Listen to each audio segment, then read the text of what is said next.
Hello, happy Wednesday to my cuties. I hope that you are having a good morning/afternoon so far.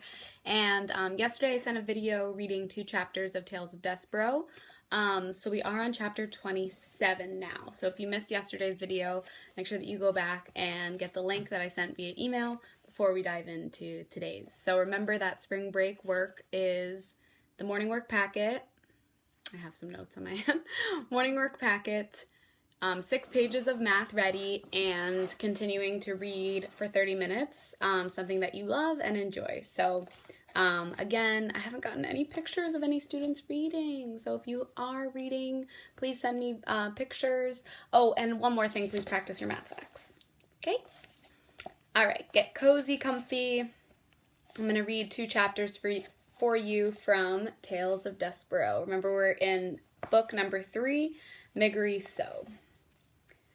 That night, in the small dark hut that she shared with Uncle and the sheep, Mig tried to speak of what she had seen. "Uncle," she said. I saw some human stars today." "How's that?" "I saw them all glittering and glowing, and there was a little princess wearing her own crown and riding on a little white tippy-toed horse." "What are you going on about?" said Uncle. "I saw a king and a queen and a itty-bitty princess," shouted Mig. "So?" the uncle shouted back. "I would like," said Mig shyly, "I wish to be one of them princesses." "Ha ha ha," laughed Uncle. "Hardy har har, an ugly dumb thing like you. You ain't even worth the enormous lot I paid for you. Don't I wish every night I had back that good hen and that red tablecloth in place of you." He did not wait for Mig to guess the answer to his question. "I do," he said. "I wish it every night. The tablecloth was the color of blood. The hen could lay eggs like nobody's business." "I want to be a princess," said Mig. "I want to wear a crown." "A crown?" Uncle laughed. "She wants to wear a crown?" He laughed harder. He took an empty kettle and put it atop his head. "Look at me," he said. "I'm a king. See my crown? I'm a king, just like I always wanted to be. I'm a king because I want to be one." He danced around the hut with the kettle on his head, and he laughed until he cried. And then he stopped dancing. And he took the kettle from his head and looked at Mig and said, "Do you want a good clout to the ear for such nonsense?" "No, thank you, Uncle," said Mig, but she got one anyway. "Look here," said Uncle, after the clout had been delivered. "We will hear no more talk of these princesses. Besides, whoever asked you what you wanted in this world, girl?" The answer to that question, reader, as you well know, was absolutely no one. Oh, Mig's life is really sad. Chapter 28, To the Castle. Years passed. Mig spent them scrubbing the kettle and tending to the sheep and cleaning the hut and collecting the innumerable, uncountable, extremely painful clouts to the ear. In the evening, spring or winter, summer or fall, Mig stood in the field as the sun set, hoping that the royal family would pass before her again. "Gore, I would like to see that little princess another time, wouldn't I? And her little pony, too, with his tippy-toed feet." This hope, this wish that she would see the princess again, was lodged deep in Mig's heart.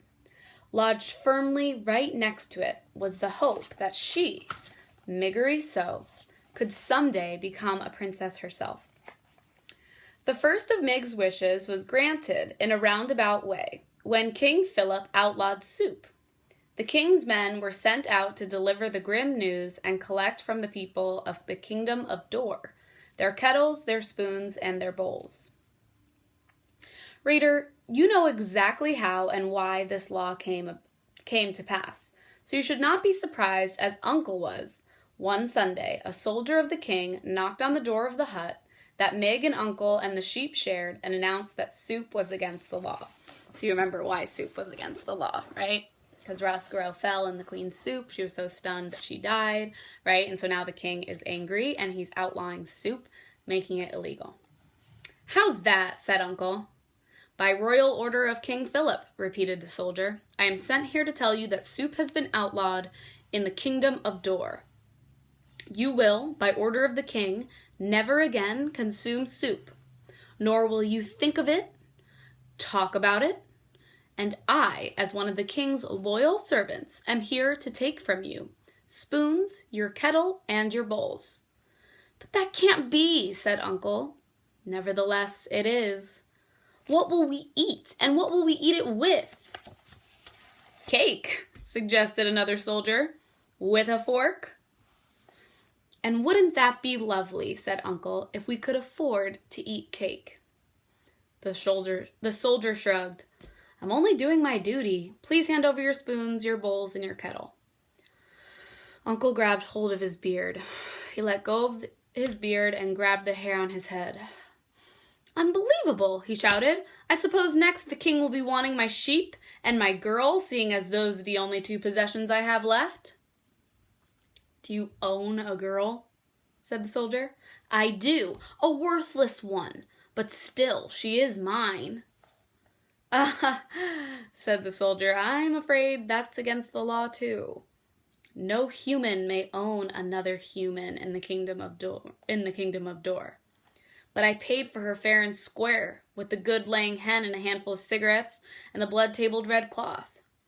No matter, said the soldier. It's against the law to own another. Now you will have to hand over to me, if you please, your spoons, your bowls, your kettle, and the girl. Or if you choose not to hand over those things, then you'll come with me and be a prisoner in the castle dungeon. So, what will it be? And that is how Miggery came to be sitting in a wagon full of soup-related items next to a soldier of the king. Do you have parents? Said the soldier. I'll return you to them. A ma? Shouted the soldier. Dead, said Mig. A pa? Said the soldier. I ain't seen him since he sold me to that guy, Mig said. Right. I'll take you to the castle then. Gore, said Mig, looking around a wagon in confusion. The castle, shouted the soldier. I'll take you to the castle. The castle? Where the itty-bitty princess lives? That's right, said Mig. I aim to be a princess too someday. That's a fine dream, said the soldier. He clucked the horse and tapped the reins, and they took off. I'm happy to be going, said Mig, putting a hand up and gently touching one of her cauliflower-shaped ears. Might as well be happy, seeing as it doesn't make a difference to anyone but you, if you are or not, said the soldier. We'll take you to the castle, and they will set you up fine. You will no longer be a slave. You will be a paid servant. Huh? Said Mig. You will be a servant, shouted the soldier. Not a slave like you were to that guy. Oh, said Meg, satisfied. A servant I will be. That sounds better. She was 12 years old. Her mother was not around. Her father was not around. Her uncle, who wasn't her uncle at all, had hurt her until she was almost deaf.